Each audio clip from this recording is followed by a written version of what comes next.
Amina, a woman like a man. This is the slogan used to describe Amina.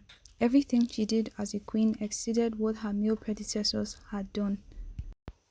Born to the 22nd ruler of Zazzau and Queen Bahwa Turunku, she had a younger sister named Zaria, for whom the modern city of Zaria Kaduna was renamed by the British in the early 20th century.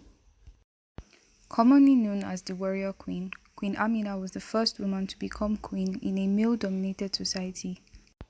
From an early age, Amina had interest in politics, a feature her grandfather recognized. She grew up in his court and was highly favored by him. He carried her around court and instructed her carefully in political and military affairs. Although her father's reign was characterized by peace and prosperity, Amina nonetheless chose to spend her time honing her military skills with the warriors of the Zazzau cavalry. She also had a number of suitors attempt to marry her.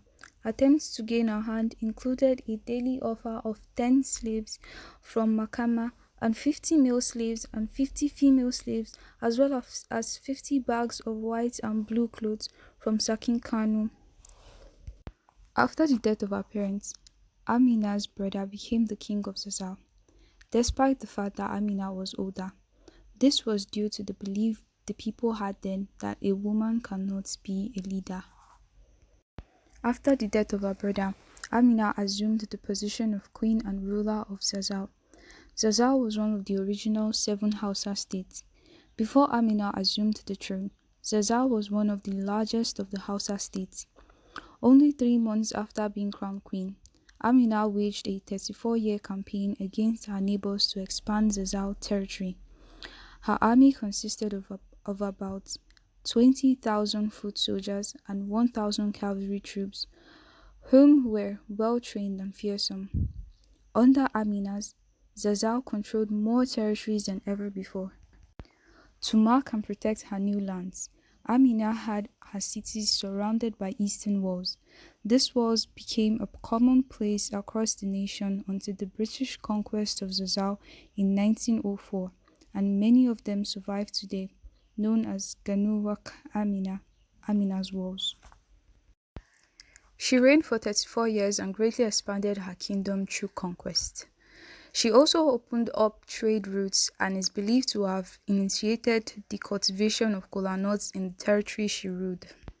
The second Sultan of Sokoto, Mohammed Bello, who was also a son to Usman Dan Fodio, the famous Islamic leader, first wrote about her in his book, The Wages of the Fortunate. He said, "Strange things have happened in the history of the 7 Hausa states, and the most strange of this is the extent of the possession which God gave to Aminatu, daughter of the ruler of Zazzau.